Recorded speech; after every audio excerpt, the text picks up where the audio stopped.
We set, ठीक है, vision scholarship admission test, ये 2025, ठीक है। हम कई साल से ले रहे हैं, 3-4 साल से तो ले रहे हैं, ठीक है। समझो जरा सब आदमी इधर, ठीक है, 3-4 साल से ले रहे हैं। देखो इसमें होता क्या है, सुनो, ये स्कॉलरशिप टेस्ट है जो किसके लिए है, 10वीं में जो बच्चे पढ़ रहे हैं, यानी कि इस बार जिसका मैट्रिक का परीक्षा होगा 2025 में, जो मैट्रिक पास करेगा, यानी जो 11वीं में जाएगा 2025 में, ठीक है, उसके लिए एग्जाम है ये। देखो इधर सुनो, यहाँ पर एग्जाम होता है जिसमें हम 50 क्वेश्चन पूछते हैं। कितने क्वेश्चन पूछेंगे?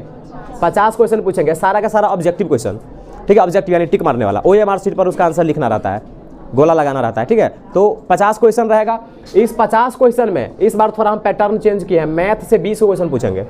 मैथ से कितना क्वेश्चन पूछेंगे? 20 क्वेश्चन पूछेंगे, ठीक है। और बाकी जो भी तुम्हारा बच गया, साइंस यानी कि फिजिक्स बच गया, केमिस्ट्री बच गया और बायोलॉजी बच गया, इस तीनों से 10-10 क्वेश्चन पूछेंगे, यानी कि 10 × 4 40 हो गया, नहीं 10 × 3, ठीक है, 30, और उधर 20, 50 हो गया, ठीक है ना। तो 50 क्वेश्चन पूछेंगे, 50 ऑब्जेक्टिव पूछेंगे, ठीक है। अब देखो ये जो मैथ है ना, इस मैथ में मात्र हम 4 गो चैप्टर पूछेंगे, पूरे 10वीं क्लास का मैथ नहीं पूछेंगे।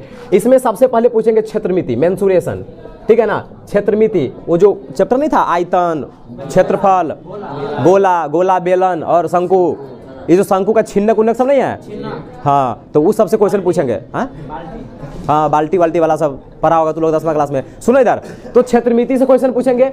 हमको लगता है 20 गो में 4-5 गो क्वेश्चन क्षेत्रमिति से रहेगा, ठीक है। क्षेत्रमिति के अलावा हम पूछेंगे ज्यामिति से। किसी से? ज्यामिति बोले तो ज्योमेट्री।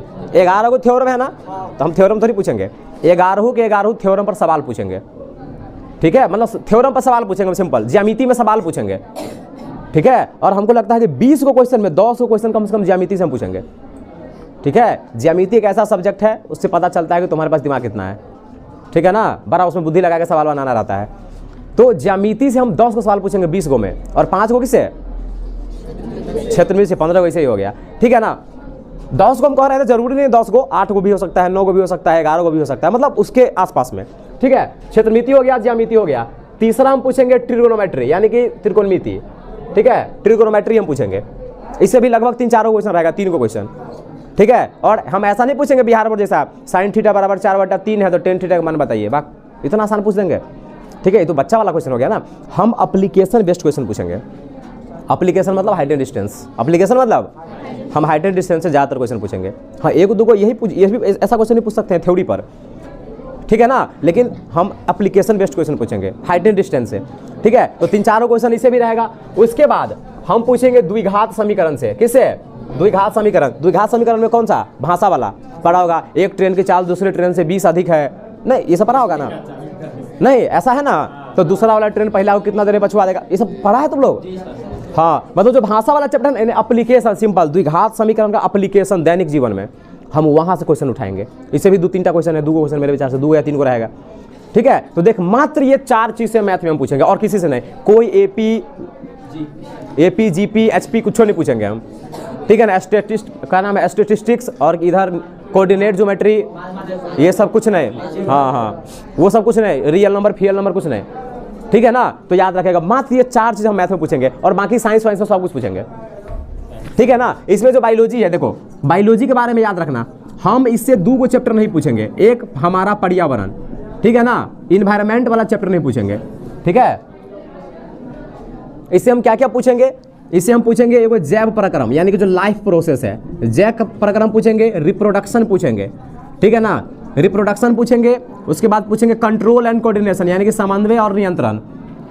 और एगो पूछेंगे जैव विकास, इवोल्यूशन, ठीक है ना। देख, मात्र ये 4 चैप्टर हम पूछेंगे, ठीक है ना। हाँ, क्या हुआ? कोई छुट्टी नहीं होगा, बैठो। समझ में आया? तो देखो इस तरीके से बायोलॉजी में इतना है, बाकी फिजिक्स में सब कुछ पूछेंगे, ठीक है। और फिजिक्स में एगो चीज नहीं, फिजिक्स में एगो चैप्टर होगा, ऊर्जा वाला चैप्टर सब होता है, वो हम नहीं पूछेंगे। हम फिजिक्स में क्या पूछेंगे? फिजिक्स में पूछेंगे प्रकाश का परावर्तन और अपवर्तन, बस, और कुछ नहीं। परावर्तन और अपवर्तन। अब देखो ये अपवर्तन में ये भी आ गया, इंसान के आंख के बारे में, ह्यूमन आई, सब कुछ आ गया उसमें, ठीक है ना। प्रकाश का परावर्तन और अपवर्तन, ठीक है। और एक चीज और पूछेंगे, वो बिजली वाला जो चैप्टर है, ठीक है, विद्युत धारा। और इसमें देख चुंबक वाला भी आ गया, जब हम विद्युत धारा कहते हैं ना, तो चुंबक उम्बक सब आ गया, ठीक है। अरे मतलब सिंपल, हम फिजिक्स में सब कुछ पूछेंगे, सिर्फ वो ऊर्जा वाला चैप्टर छोड़ के। जितना भी उधर है ना, ऊर्जा, पर्यावरण वगैरह सब, ये सब जो है, ये सब नहीं पूछेंगे, बाकी इधर सब कुछ पूछेंगे, ठीक है। ये फिजिक्स हो गया। केमिस्ट्री में क्या पूछेंगे? देखो केमिस्ट्री में जो 4 गो चैप्टर है, सुनो, केमिस्ट्री में जो 4 चैप्टर है, रासायनिक अभिक्रिया, अम्ल क्षार, धातु अधातु, कार्बन, ठीक है, और एक पीरियोडिक टेबल, पीरियोडिक टेबल है ना जी, आवर्त सारणी, तो ये 5 चैप्टर पूछेंगे, ठीक है। तो ये बात याद रखेगा, देख पूरा डाटा बता दिए। चलो ये तो हो गया एग्जाम के बारे में। सुनो अब सुनो, देखो अब एग्जाम देने से बहुत फायदा है। क्या रे, क्या फायदा है तुम्ही को पता होगा, इसको पता होगा, इस सबको पता चल रहा होगा क्या फायदा है, ठीक है ना। जो 2 साल से फ्री में पढ़ रहा है उसको पता चला होगा, ठीक है। तो सुन इधर, जो रैंक 1 पर आएगा वो 2 साल फ्री में पढ़ेगा, 11वीं भी फ्री में और 12वीं भी फ्री में। यानी कि जो VSET का रिजल्ट है, जो छूट मिलेगा उसमें, वो दोनों क्लास के लिए वैलिड है, 11वीं और 12वीं के लिए भी। तो 2 साल ज़्यादा नंबर मतलब, अच्छा कोई बात नहीं, रहने दो। तो जो पहला स्थान पर आएगा उसको 100% छूट मिलेगा, यानी 11वीं 12वीं दोनों फ्री में पढ़ेगा वो। तो कितना पैसा का छूट हो जानता है ना, 11वीं में लेते हैं 11,000 और 12वीं में लेते हैं 18,000, कितना हुआ, मिला जुला करके 30,000 रुपया का बचत हो गया उसको।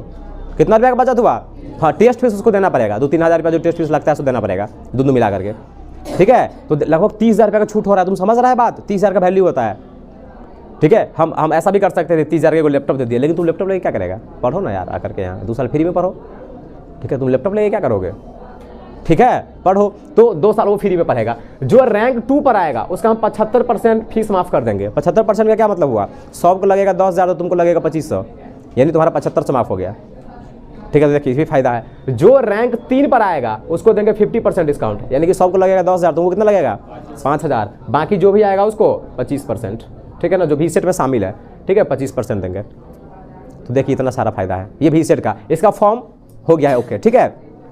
जिसको फॉर्म भरवाना होगा, कि तुम्हारे कंटेक्ट में कोई बच्चा होगा, ठीक है, कि जो फॉर्म भरना चाहेगा, तुम लोग समझा देगा ना सब कुछ।